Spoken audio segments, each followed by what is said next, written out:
Ok, bienvenue dans le dernier exercice de ce module. Donc, c'est l'exercice qu'on va appeler la bulle. D'accord? Donc, on va commencer. Il y a deux principes qui sont intégrés dans cet exercice-là.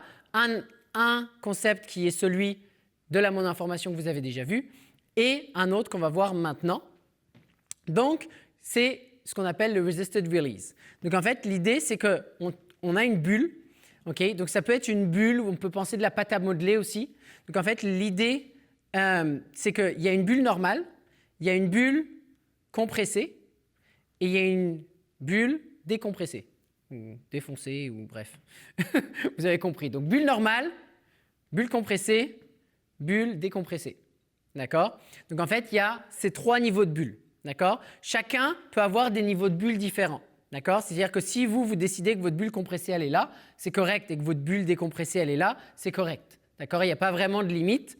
C'est après à vous de gérer. Idéalement, en fait, c'est au niveau musculaire, quand vous sentez que votre engagement musculaire change, que vous devez changer la chaîne musculaire, c'est généralement là la limite. Donc, l'idée, en fait, la première étape de l'exercice, c'est si on a nos follow comme ça, en fait, c'est qu'ici, en fait, je vais tout simplement enfoncer et au moment où j'arrête, il n'est pas censé… Donc, j'ai une petite résistance, d'accord, pour enfoncer, mais quand je lâche, ça ne change pas. Donc, l'idée… C'est pour ça qu'on parlait du coup de la pâte à modeler, parce que quand vous prenez la pâte à modeler, quand vous enfoncez la pâte à modeler, elle prend la forme, et quand vous lâchez, elle reste ici. Qui, contrairement, par exemple, par rapport à un ballon, où souvent, quand vous prenez le ballon, des fois, quand ça repart, le ballon repart, mais c'est pas ça qu'on veut. Ce qu'on veut, c'est vraiment sentir que le lead va sentir qu'il y a une légère résistance, mais que une fois qu'il lâche où est-ce que je suis, moi, je reste à l'endroit où il a shapé ma bulle. Mon but, c'est pas d'aller contre lui. D'accord? Et après, la même chose dans l'autre sens. Jusque-là, en fait, on va être en tension. Donc là, on était en compression. Là, maintenant, on passe en tension. Tchic, tchic. Donc théoriquement, il n'est pas censé y avoir de si on le fait mal. Théoriquement, quand j'enfonce, si on le fait mal, il faut lui expliquer de le faire mal. Donc si on est ici, ça veut dire que là, elle est en train d'appliquer de la pression dans ce sens-là. Et là, ça repart. D'accord? Ce n'est pas ça qu'on veut. Donc, et c'est pareil dans l'autre sens. Si je suis ici, dans ce cas-là, en fait, ça ramènerait vers soi. Donc ça, on ne veut pas ça. On veut tout simplement, si j'arrête, ça reste en place. Et ça reste en place, même chose dans tous les sens. C'est-à-dire qu'en gros, on ne bouge pas notre propre cadre.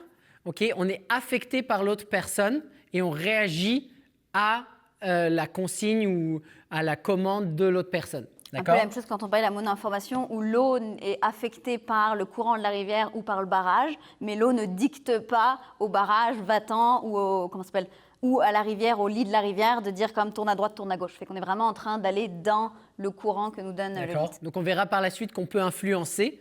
Donc en effet, les follow peuvent influencer, comme a dit, le lit de la rivière peut être influencé si le courant est plus fort, mais généralement la structure, elle est là. Donc on peut faire exactement la même chose à l'inverse. Donc c'est les follow qui font l'exercice au lead. Ça ne change absolument rien, c'est exactement le même exercice. D'accord? Donc c'est simplement que vous le fassiez dans chacun votre tour. Donc ça, c'est la première étape. D'accord? Maintenant, la deuxième étape, c'est qu'on va commencer à rajouter la mono-information là-dedans. Donc c'est-à-dire que qu'est-ce qui se passe? C'est qu'ici, j'enfonce.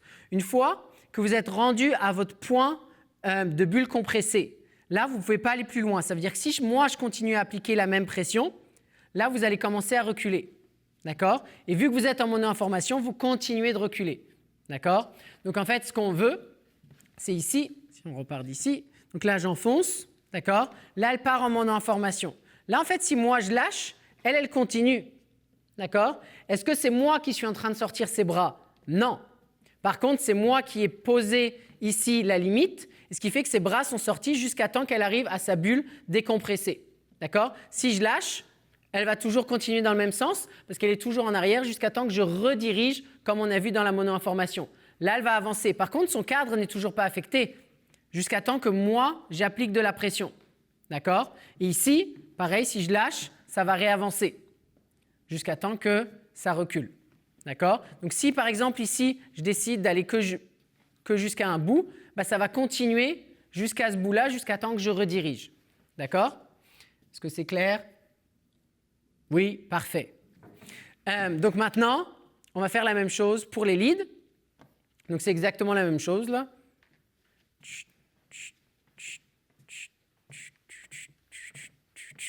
boum, ha, boum, ha.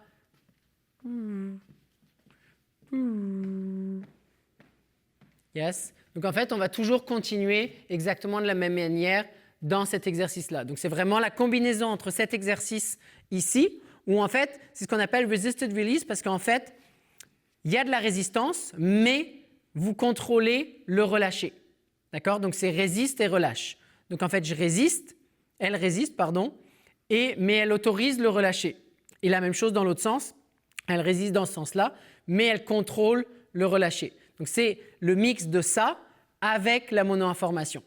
Maintenant, ce qu'on va essayer, c'est de mettre ça en double bulle. C'est-à-dire qu'on s'auto-affecte chacun. Donc déjà, la première étape, généralement, ce qu'on voit, c'est ça. Mais on n'est pas encore rentré en contact. Donc on ne veut pas changer, on ne veut pas que ça se passe. C'est comme si vous envoyez, par exemple, un ballon ou une bulle justement contre un objet. La bulle va commencer à se déformer une fois qu'elle touche l'objet. La bulle ne voit pas le mur arriver puis fait genre... Non, je ne veux pas y aller. Non, il y a vraiment toujours besoin d'avoir le contact pour se déformer. Fait que c'est vraiment la même chose ici. Fait que là, tant qu'on n'entre pas en contact, on reste pareil. C'est le moment où on va rentrer en contact que là, du coup, on va affecter nos bulles mutuellement. Puis ça va être la même chose à l'inverse quand on va vouloir aller dans la tension. Fait qu'on est ici, puis c'est le fait d'aller tous les deux dans une force opposée qui va affecter notre bulle. Fait que c'est vraiment pas le fait d'être ici, par exemple, puis c'est pas moi ou c'est pas Philippe qui me pousse ou moi qui tire pour essayer d'affecter la bulle. C'est vraiment nos deux énergies ensemble qui vont faire que les bulles vont rentrer en contact et vont s'affecter pour créer de la connexion. Donc pour faire cet exercice, on est ici, on est là, on avance l'un vers l'autre, on rentre en contact, les deux bulles vont être affectées. Une fois qu'on veut changer ici les leads, vous allez changer tout simplement la prise de main pour aller en tension, parce que là, en fait, c'est compliqué de créer de la tension à partir d'ici. Donc, on se met en tension et là, on s'éloigne et on crée de la tension. Yes, donc si on refait ça, on est ici, on se rapproche, on est en contact, on s'affecte. Là, éventuellement, on pourrait même se déplacer. D'accord? On change la prise de main et on s'éloigne. D'accord? Là, pareil, on pourrait se déplacer sans s'affecter. Si on voulait continuer ici, pour maintenant rentrer en compression, on déplace et on change. D'accord? Donc, vous pouvez vraiment jouer avec différentes façons avec cet exercice. Et si on le met maintenant en pratique avec notre sugar push qu'on avait vu au tout début, fait que si vous essayez de ne pas garder cette idée de la bulle dans la tête, vous allez voir qu'ici, c'est exactement ça qu'on fait. On faisait 1, à 2, on attrapait la main, fait que là, on va avoir le début de la compression. Pour maintenant rentrer et bouger notre bulle, 3 et repartir en arrière. 4, là, on change maintenant pour avoir la tension et repartir 5 et 6. Si on le refait, 1, nos bulles rentrent en contact, 3 et 4, les bulles s'allongent, 5 et 6. D'accord? Donc, si on le refait une dernière fois juste de l'autre côté. Ici, 1, 2. Donc, on est en tension, en compression. On absorbe et on repart et on part dans notre bulle décompressée. Donc, en gros, ça fait bulle. Là, ici, elle est décompressée. Là, on va rentrer avec une bulle compressée. Et là, on va tranquillement redécompresser la bulle. Fait que notre principe avec ça, pourquoi on veut que vous fassiez cet exercice-là, c'est pour que justement vous compreniez, si par exemple je fais le lead, que les leads n'ont pas besoin de tirer la follow pour qu'elle bouge et de reculer la follow pour qu'elle se déplace. C'est vraiment une histoire d'énergie qui vont s'entrechoquer ou s'entremêler et pas de juste un ou l'autre qui est en train d'essayer d'affecter une seule des personnes. Et théoriquement, si vous vous rappelez avec l'exercice de la vitre qu'on a vu avant, ici nos mains bougent quasiment pas et on a toujours la vitre qui reste au milieu du couple. D'accord? Donc, c'est juste histoire de mettre une petite relation entre tous les petits exercices qu'on vient de faire. Et théoriquement, vous aurez une danse parfaite si vous arrivez à appliquer tout ça. Bon courage!